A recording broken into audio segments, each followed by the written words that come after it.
Fala galera que está se preparando para o concurso da Polícia Civil do Paraná. Eu sou o professor Renato da Costa, professor de Informática do Estratégia, e vou estar com vocês nesse domingão para mais uma maratona exclusiva com questões da UFPR e questões de outras bancas, mas que tenham conteúdo programático que estejam dentro do conteúdo proposto pela Federal do Paraná, beleza? Então, vamos cair dentro? Vamos sempre dar uma revisada no edital. Observem comigo, quais são os pontos especificados aí no edital. Conceitos básicos de operação com arquivos no sistema operacional Linux. Lembrando que quando ele fala de conceitos básicos de operação com arquivo, o que a gente tem que saber fazer? Entrar e sair de diretórios, renomear, mover, excluir, copiar arquivos, criar diretórios. São conceitos básicos de manipulação de arquivos e diretórios. Noções de uso de internet e correio eletrônico, utilizando os navegadores Firefox e Google Chrome no sistema operacional Ubuntu. Notem que ele fala navegadores, mas ele cobra correio eletrônico. Então vocês vão precisar conhecer aquelas diferenças básicas de para, CC, CCO, conceitos básicos de correio, né? Noções de trabalho com computadores em rede interna no sistema operacional Ubuntu, no Linux. Comandos de rede podem aparecer na prova. Noções de escrita e editoração de texto utilizando o LibreOffice Writer ou superior, né? 5.0.6 ou superior. Noções de Calc, que é o programa de planilhas eletrônicas do LibreOffice. Noções do funcionamento de computadores, ou seja, toda a parte de hardware, computadores e periféricos, incluindo impressoras e digitalizadoras. Noções como usuário do sistema operacional Linux, Ubuntu, versão 2.14 ou superior. Noções como usuário do Linux. Manipulação de contas de usuário, enfim. Vamos lá, galera. Vamos trabalhar algumas questões da UFPR que não foram vistas em maratonas anteriores. Eu estou sempre tentando buscar uma questão nova para a gente trabalhar nesse final de semana. Ainda que seja uma questão antiga. Vamos verificar se ela é atual. Sobre tablets, dentro do conteúdo programático, a gente tem noções como usuário do funcionamento de computadores. Então, vamos ver o que ele abordou aqui sobre tablets. Considere as seguintes afirmativas. É um dispositivo pessoal em formato de prancheta? Sim. A ideia do tablet ser um formato de um caderno, de uma prancheta. Então, o item 1 está verdadeiro. 2. Tem como função principal mostrar em tela para leitura o conteúdo de livros digitais? Galera, eu acredito que ele tentou confundir um tablet com um Kindle. É um dispositivo, por exemplo, para leitura. O tablet não tem essa função principal. Ele vai permitir o acesso à internet, a utilização de softwares de planilha eletrônica, edição de texto, enfim, Office, LibreOffice. Ou seja, ele é um computador, sendo que, ao invés de trabalhar com teclado, o principal dispositivo de entrada é a tela. Por isso, o item 3 é o verdadeiro. A tela sensível ao toque, touchscreen, é o dispositivo de entrada principal. Agora, o item 4, utiliza a tecnologia de tinta eletrônica, também chamada de papel eletrônico? Não tem nada a ver. Então, gabarito aí é o que, gente? Letra B de bravo. 1 e 3 verdadeiros. Vamos que vamos. Numere a coluna da direita de acordo com a sua correspondência com a coluna da esquerda. O que é memória principal? Também conhecida como memória RAM. Uma memória volátil utilizada o tempo inteiro durante o processamento. Qual seria uma alternativa possível aqui para ela? Dispositivo de entrada de dados? Memória não é de entrada, nem de entrada e saída. De entrada é o scanner. O scanner é um dispositivo de entrada. Já um gravador de CD é de entrada e saída, porque ele lê e grava. Então, o 3 aqui é o dispositivo de entrada e saída. Vejam. Capacidade de 3 GB. Esse Bzinho aqui tinha que ser maiúsculo, né? 3 GB, 4 GB, 8 GB, 16 GB. Hoje, aqui ele está falando em 2010. Hoje o padrão é ter 4, 8, 12, 16 GB, por exemplo. Ok? Então a memória RAM vai entrar com essa capacidade. O modem é para acesso à internet, modula e demodula, e o processador pode trabalhar na velocidade de 2 GHz ou superior.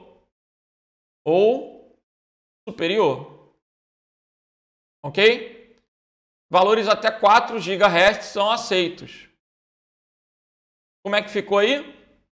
23154.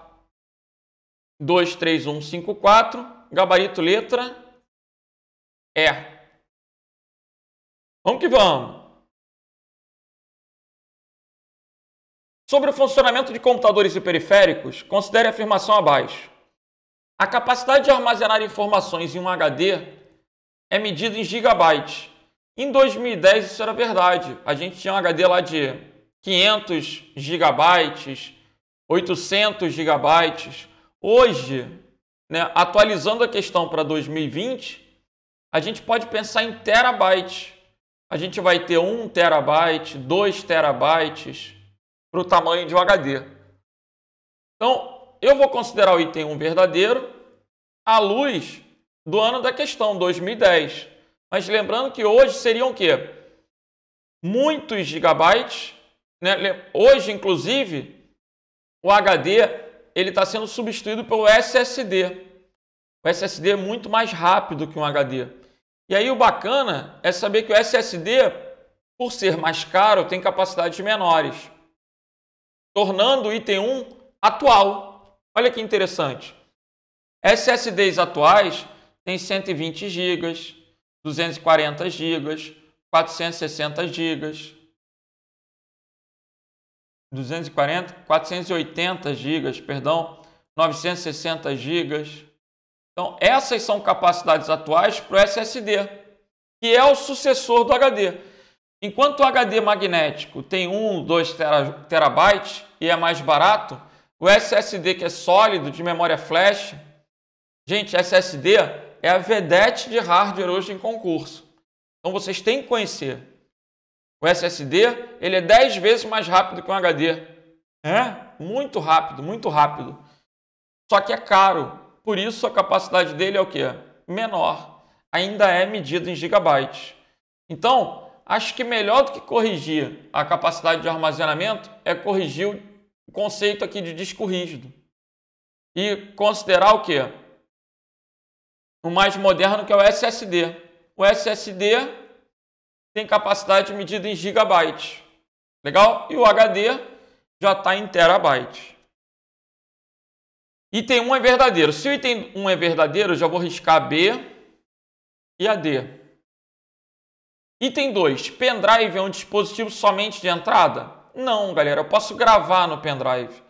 A entrada é o processo de leitura. Quando eu abro um arquivo do pendrive, ele é de entrada.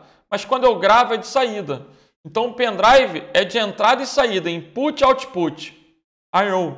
Então, não é somente de entrada. O item 2 é falso. A letra C e a letra E já estão erradas. O gabarito é o quê? Letra A. Ok? Por que o item 3 está errado? O mouse é um dispositivo de entrada, legal, e um bom exemplo de hardware. Não é de software. Item 4. Os notebooks, que são os computadores pessoais, laptops, são computadores portáteis. Ok. Motivo pelo qual não é possível colocá-los em uma rede. Não? Está errado. Então, o gabarito é o quê? Letra A, somente o item 1 é verdadeiro. Vamos que vamos. Com relação aos termos hardware e software, é correto afirmar: o software é a parte lógica, o hardware é a parte física. O software é a parte lógica, o hardware é a parte física. Então, 1 e 4, gabarito letra E, uma questão antiga, um conceito imutável, Software a vida inteira vai ser o programa, hardware a vida inteira vai ser a parte física. Então, embora seja uma questão fácil, é um conceito que vai estar sempre atual. Qual o comando do Linux utilizado para remover arquivos e opcionalmente diretórios? Olha aí. O comando do Linux para remover arquivos e diretórios é o comando rm.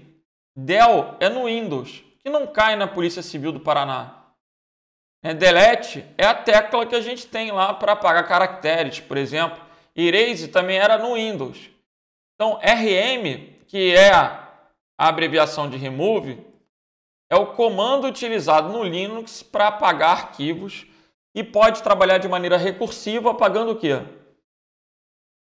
Subdiretórios, arquivos dos subdiretórios, né?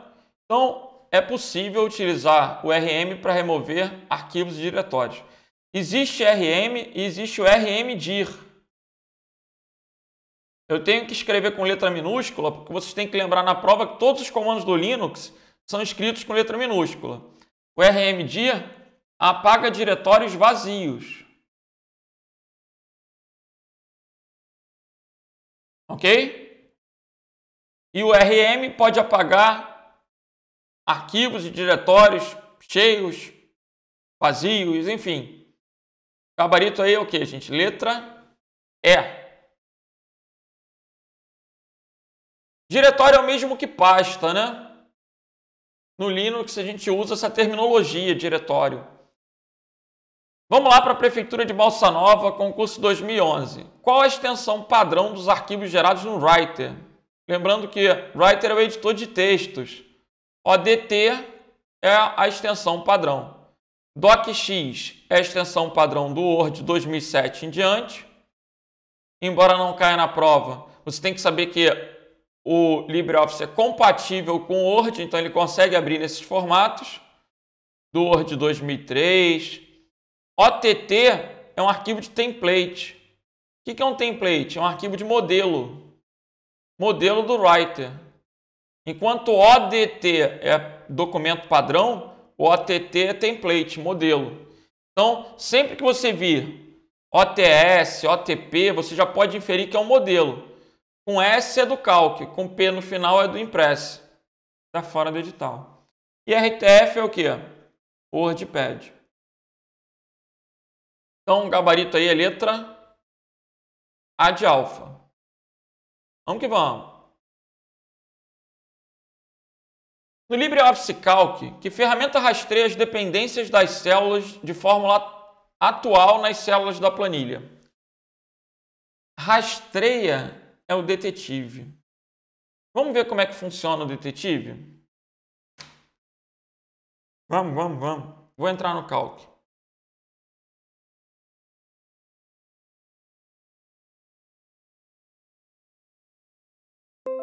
O detetive é similar ao Excel no rastrear precedentes, rastrear dependentes. É o conceito do detetive.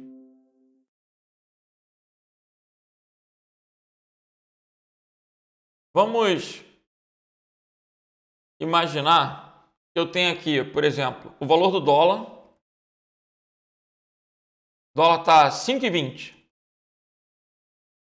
Eu tenho o preço do SSD, que custa, por exemplo, 100 dólares. Então, em reais, ele vai custar o quê? 100 vezes 5,2. Dessa maneira, se porventura eu alterar o valor do dólar, ele vai alterar o preço. Né? Se eu colocar aqui 4,80, ele alterou o preço. Então eu consigo observar que o 480 é uma fórmula que tem como precedente o 4,8 e o 100. E aí eu consigo fazer o quê? Com o detetive, colocar setas para verificar esses precedentes. Então, vamos ver.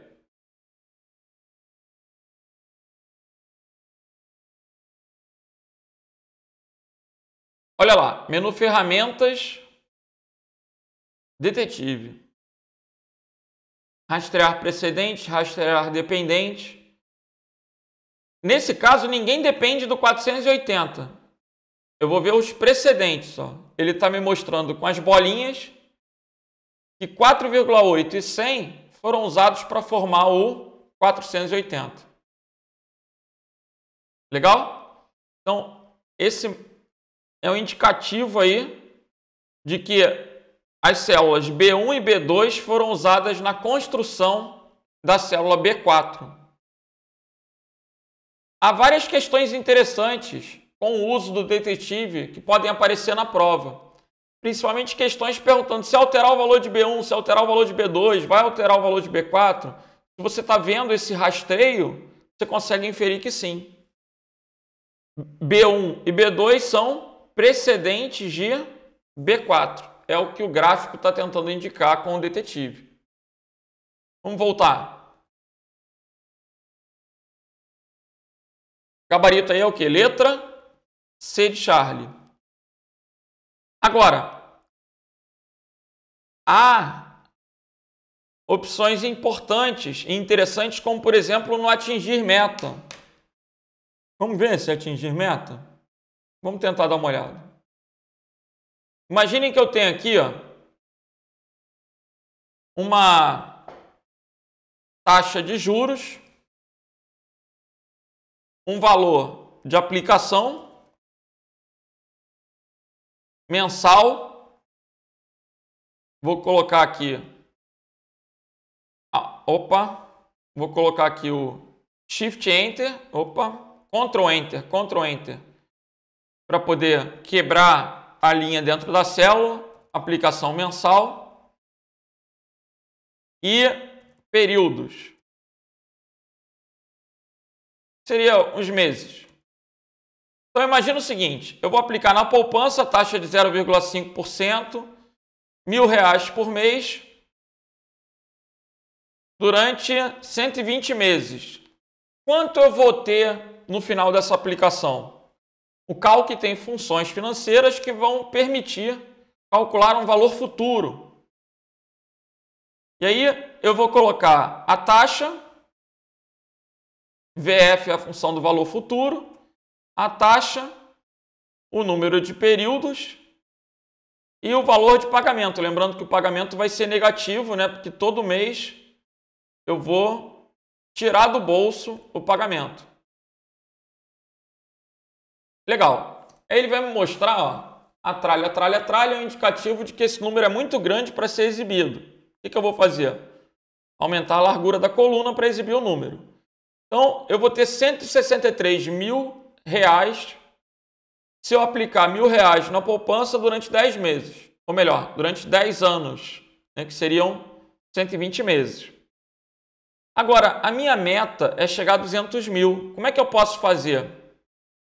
Ou eu aumento a quantidade de meses, ou eu aumento a aplicação mensal. Ou eu busco uma taxa de juros mais rentável, só que aí o risco é maior.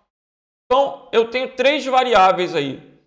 Eu vou ter que escolher uma única variável para trabalhar o atingir meta. Vamos dar uma olhada?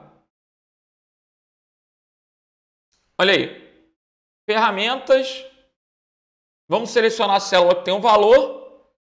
Ferramentas, atingir meta. A célula com valor B4, eu desejo que ela tenha 200 mil. Essa é a minha meta. Agora, o que eu posso variar? Você tem dinheiro para depositar mais por mês? Porque para chegar num valor maior, ou eu deposito mais, ou por mais tempo. Vamos imaginar que eu consigo aplicar um pouquinho mais. Quanto mais será que eu precisaria aplicar para ter 200 mil? Então, eu vou variar B2. Vamos ver? Olha lá. Ele está mostrando para mim que eu tenho que fazer uma aplicação mensal de R$ 1.220 para chegar aos 200 mil. Se eu não quiser alterar os meses, eu posso alterar a aplicação mensal, posso alterar os meses, ou posso alterar a taxa de juros. Se eu tivesse que alterar a taxa de juros, para eu chegar a 200 mil, ferramentas, atingir meta, eu teria que buscar um investimento, 200 mil. Eu teria que buscar um investimento que rendesse 0,8. Nem é tão grande, né? A diferença aí. Talvez eu conseguisse buscar um fundo de investimento que me retornasse essa rentabilidade. E aí eu não precisaria aumentar o valor da parcela. Galera, o interessante é lembrar que o atingir meta ele só vai funcionar para problemas que trabalhem com uma única variável, ok? Ou eu altero a quantidade de meses, ou eu altero a taxa, ou eu altero o valor da prestação, mas uma única variável. Vamos continuar. Então, a gente acabou aprendendo aí um pouquinho do atingir meta, que eu acho que também é interessante. Vamos à próxima. Próxima questão. Vamos lá. Em uma rede local, cai rede local? Cai. Os endereços IP dos computadores dos funcionários são atribuídos automaticamente. Qual das alternativas indica o serviço ou protocolo que deve estar disponível em um servidor para essa funcionalidade? Quem atribui IP automaticamente é o servidor DHCP, cujo gabarito é o que? Letra E de eco, ok? DHCP, Dynamic Host Control Protocol. Vai ser o protocolo que vai gerenciar os IPs dinâmicos automáticos em uma rede. O que é o DNS? Sistema de nome de domínios. Sistema de nome de domínios. O DNS vai permitir que eu trabalhe com nomes amigáveis ao invés de endereços IPs. Como, por exemplo, para acessar uma página na internet. FTP é um servidor para transferência de arquivos, é um aplicativo, é um protocolo. File Transfer Protocol, protocolo para transferência de arquivos.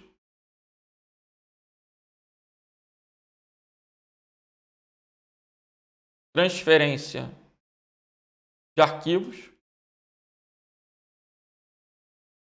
TCP, o protocolo da camada de transporte padrão, rápido, tolera atrasos, né? Não tão rápido, mas confiável. E www é o sistema de hipertexto, é o World Wide Web, ok? É o nosso sistema de páginas. Sistema de hipertexto. De páginas. Agora, a gente tem que estar sempre aprendendo, né? O examinador, no conteúdo programático, ele fala sobre redes locais. Vocês têm que saber que as máquinas em uma rede local, elas têm que possuir um IP privado. E não custa nada saber as faixas de endereçamento IP, de IPs que são exclusivas para as redes locais privadas. Redes locais terão dispositivos com IPs configurados dentro dessa faixa.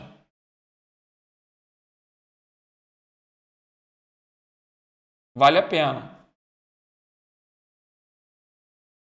Valeu a pena já a maratona, hein? Quais são as faixas de IP privado? 10,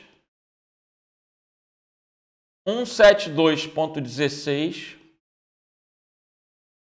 até 172.31 e 192.168. Então, se eu tiver que configurar uma máquina dentro da rede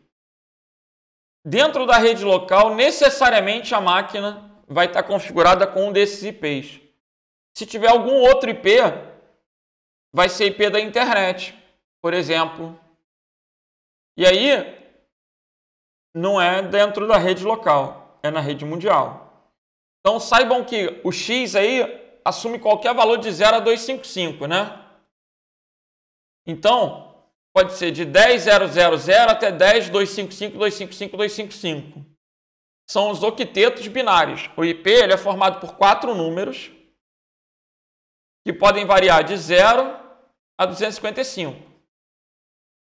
Se você está com dificuldade nisso, eu tenho uma aula no meu canal no YouTube exclusiva sobre internet que vocês vão poder saber mais sobre IP.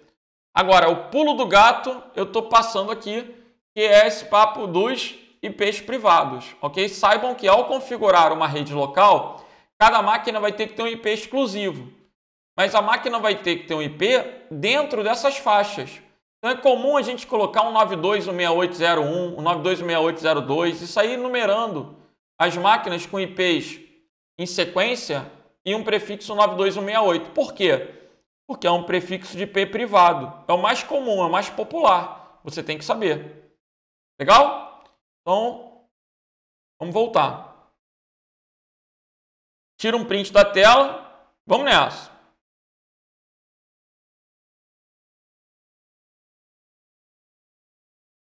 Próxima questão. Qual atalho para abrir uma nova janela anônima no navegador Google Chrome? Galera, no Chrome, a janela anônima é Ctrl+Shift+N. No Chrome é Ctrl+Shift+N. E na letra E, eu tenho um atalho do Firefox. Então, essa questão é interessante porque elas trazem atalhos diferentes para o Chrome e para o Firefox. No Chrome eu tenho anônima, no Firefox eu tenho privativa. As funcionalidades são equivalentes, mas os atalhos são diferentes. Até porque a anônima não tem P, então o atalho é N, enquanto privativa tem P. Gabarito aí, gente. Letra D de delta. Ok? Vamos nessa. Qual dos endereços abaixo está sintaticamente correto? Será que você consegue perceber o erro? Na internet e no Linux, os caminhos são com barra. Os caminhos são com barra. Esse conceito de contrabarra é um conceito do Windows. O Windows não vai cair na prova. Então, qualquer questão que você vir, terá barra ou barra. Barra ou barra, seja no Linux, seja na internet. As alternativas B, C, D e E estão erradas. Gabarito aí, letra A. E como é que é o nome desse endereço? A gente pode chamar esse endereço de quê? URL, que é um recurso na rede. HTTP é o protocolo, www é o alias do servidor. O que é isso? É um apelido do servidor que vai guardar a página, meu endereço.com. Então, gabarito, letra A de alfa. Próxima questão. Qual dos endereços abaixo utiliza uma conexão segura? As conexões seguras utilizam um protocolo combinado com SSL ou com TLS, né? Que são protocolos criptográficos. E aí, do HTTP com o SSL, surge o HTTPS. O seguro é o que tem o S no final. Só a letra B tem um S no final do protocolo, por isso o gabarito é o quê? Letra B de bravo. É uma questão, hoje, fácil, né? Mas pode cair na prova? Pode, porque esse assunto de protocolo, gente, tem 40 anos. Os protocolos também não mudam. E podem cair, podem cair. A letra C é uma sintaxe válida? É, para acessar um servidor de FTP. A letra D é uma sintaxe válida? Para acessar o quê? Um recurso local. Olha o 92168 aí, ó. Sempre que o IP começa com 92168, eu sei que esse recurso pode ser um recurso da intranet. Um recurso que é de uma rede local, de uma rede privada. Então, aqui eu sei que seria uma página, se esse endereço existir, é de uma página da intranet. Não pode ser da internet, porque o 92168 é um endereço privado. Olha aí como é que os assuntos vão se combinando. Isso seria uma questão dificílima para os outros. Eu já decorei. Começar com 10, um 72.16 até um 72.31 e um 92.68. Isso aí. Itaú.com.br é uma página válida? É, quando eu digito esse endereço no navegador, ele mostra para mim, ele coloca para mim um HTTP. Já é automático a inserção do protocolo de página no navegador. Mas para a página ser seguro, o gabarito é o quê? Letra B de bravo. Quem indica a segurança é o S no HTTPS. Vamos nessa.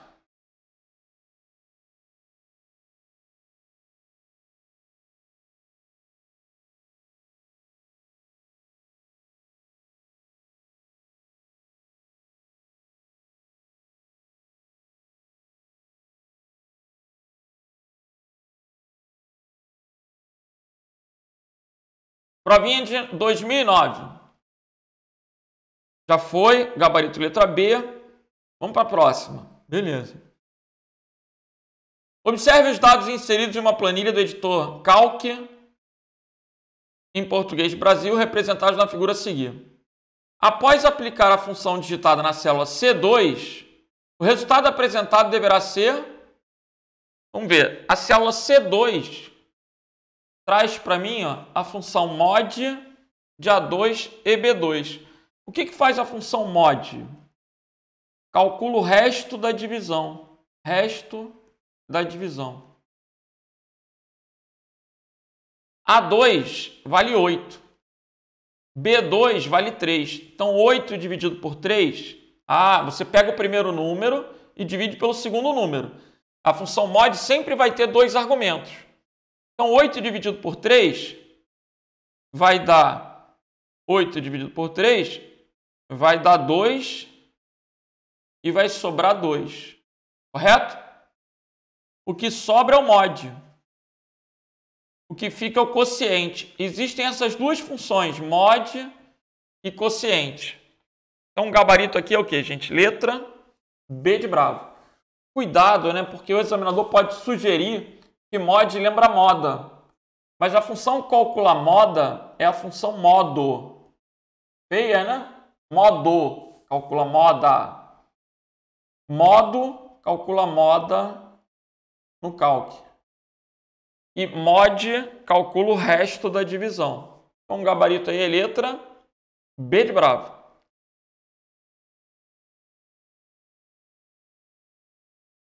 Vamos ver. Em uma situação hipotética, um auxiliar de serviços gerais utiliza no calc, essa é a adaptação que a gente tinha que fazer,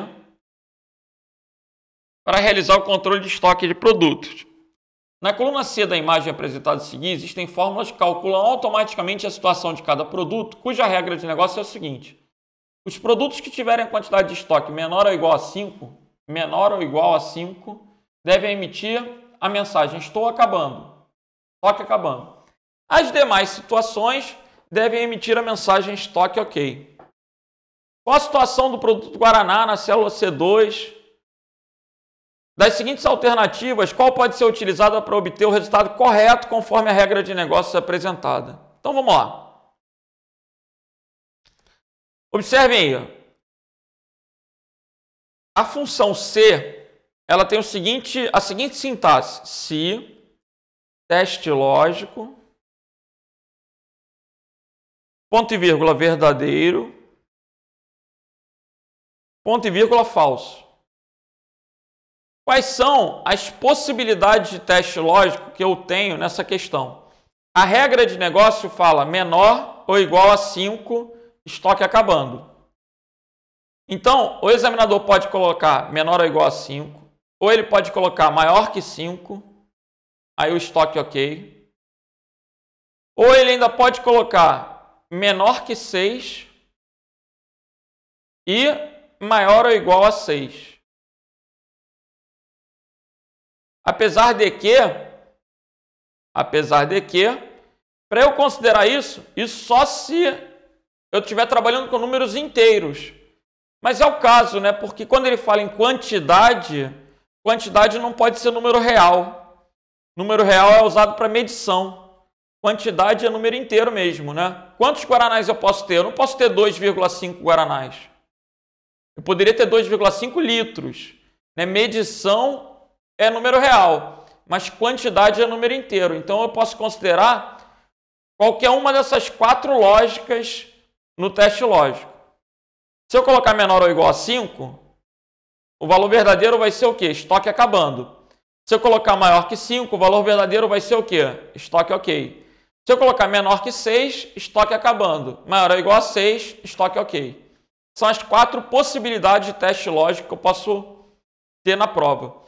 O examinador ele escreve uma regra de negócio clara, mas nem sempre a resposta é clara, porque o objetivo dele é verificar se você está esperto, se você está atento. Então ele pode colocar a resposta com uma sintaxe diferente, mas com o mesmo sentido. Vamos ver. Menor que 5 não é válido. É menor ou igual. Menor ou igual a 5. Maior que 5 também. Maior que 5 é válido? É, desde que o estoque esteja ok. Não é o caso. Maior ou igual a 5 não é uma possibilidade válida. Teria que ser maior ou igual a 6. E menor ou igual a 5 é possível também. Mas se o estoque tiver menor ou igual a 5, não pode estar ok. Está acabando. Então, o gabarito aí é o que, gente? Letra B. De acordo com o teste lógico, se o estoque for menor ou igual a 5, qual é o valor verdadeiro? Se isso for verdade, o valor verdadeiro é estoque acabando. Esse primeiro ponto e vírgula é como se fosse um então. O segundo ponto e vírgula é como se fosse um senão. Olha a leitura. Se B2 for menor ou igual a 5, então estoque acabando. Se não, estoque ok. Gabarito letra B de bravo. Por que a letra E está errada? Se o B2 for menor ou igual a 5, o estoque está ok? Não. É o contrário. Estoque é ok se for maior do que 5. Então, os itens do verdadeiro e falso estão trocados na letra E. Beleza? A resposta é letra B de bravo. Próxima questão. No seguinte exemplo, foi criada uma planilha utilizando o Calc com o idioma português do Brasil para controle de comissão de funcionários. Ao inserir a fórmula igual a soma-se, o que a gente precisa conhecer? A sintaxe. Então, soma-se, intervalo, critério e intervalo da soma.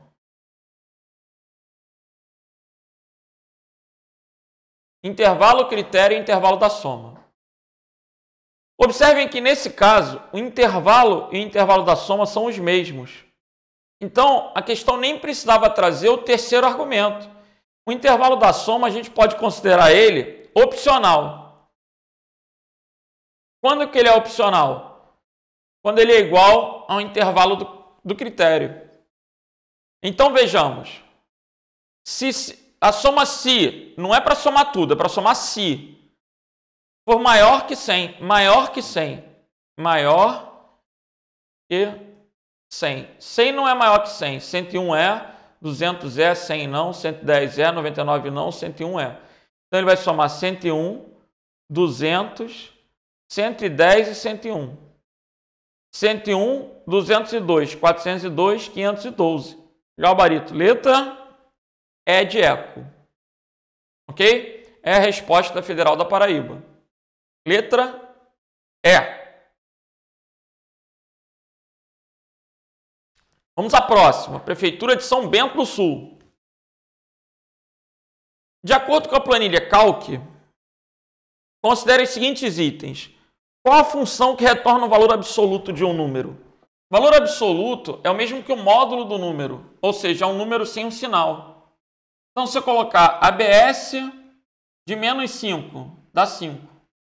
Se eu colocar ABS de mais 5, dá 5 também. Valor absoluto. Ah, acabei de dar a resposta. ABS. Não podia ser absoluto, nem num ABS. Vou ficar entre a B e a D. Calcula o número. O número de células é uma contagem. Conte ponto. Que satisfaz determinado critério. Determinado critério, conte C. Conte C, gabarito letra, D de delta. Agora, o que é interessante?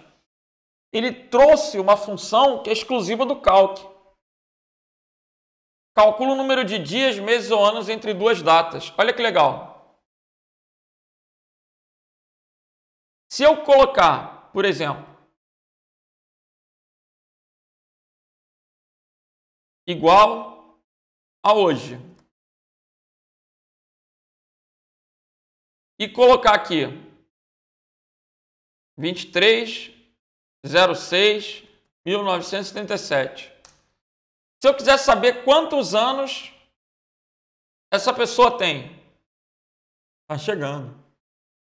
Igual data diff, abre parênteses, data inicial, ponto e vírgula, data final. E aí entra um parâmetro indicando se é dia, mês ou ano. Se for dia, se eu quiser saber quantos dias, eu boto D. Se eu quiser saber quantos meses, eu boto M. Se eu quiser saber quantos anos, eu boto Y, em inglês. Então, entre aspas, olha que legal. Tem 42 anos.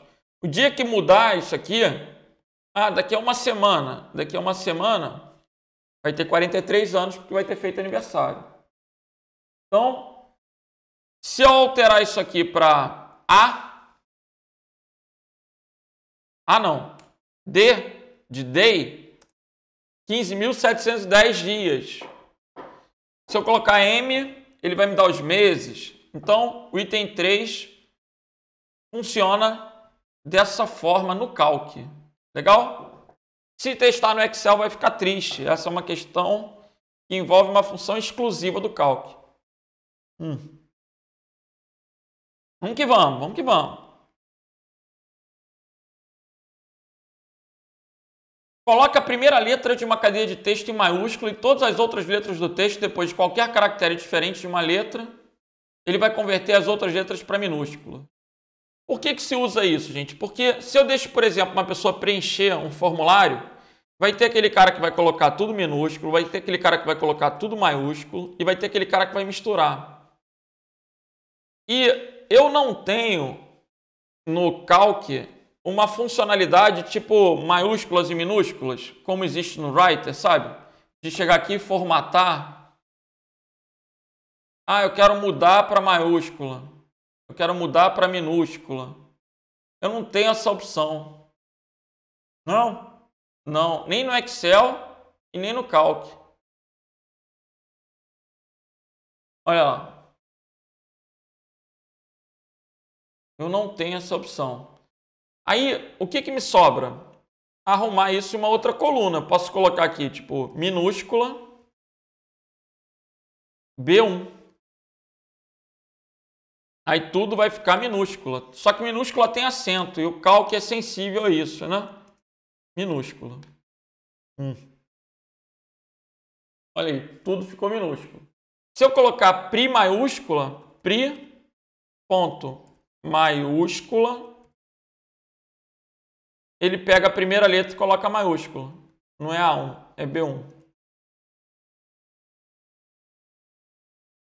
Aí a primeira letra ficou maiúscula. Independentemente de como eu digitar, né? Eu vou botar aqui Ricardo.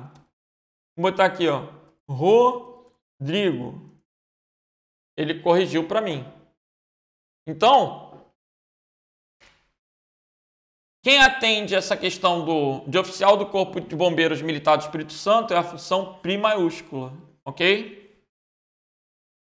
Gabarito letra, D de delta. Galera, com isso, a gente vai acabando as questões propostas para a nossa maratona de hoje. Eu gostaria de agradecer a todos aí que deram like, que curtiram a aula e convidar vocês para me seguirem aí nas redes sociais. Há bastante conteúdo no meu canal do YouTube, que é Renato da Costa. Inclusive, as maratonas de informática anteriores da Polícia Civil do Paraná estão lá. A gente tem aula exclusiva de questões do UFPR, de hardware, de segurança da informação e de planilhas eletrônicas. São os temas que eu gravei e disponibilizei no meu canal do YouTube. Então, fica o convite. Se você está assistindo hoje a primeira maratona, as anteriores estão no meu canal, isso em relação à informática. Convido vocês também a me seguirem no Telegram. O Telegram é Professor Renato da Costa. Legal? E eu vou colocar o link do Telegram na minha bio. Do Instagram, que é prof.renato da Costa. prof.renato da Costa é o meu perfil do Instagram. Ok? Se vocês quiserem baixar esse material, é só entrar lá no Telegram que o material vai estar lá disponível. Galera, um grande abraço para todos, um ótimo domingo, né? E vamos continuar nos resguardando aí nessa quarentena e aproveitando para cair dentro dos estudos, né? Vamos fazer a diferença aí nesse momentozinho de pandemia, beleza? Um grande abraço para todos, até a próxima, fiquem com Deus. Valeu!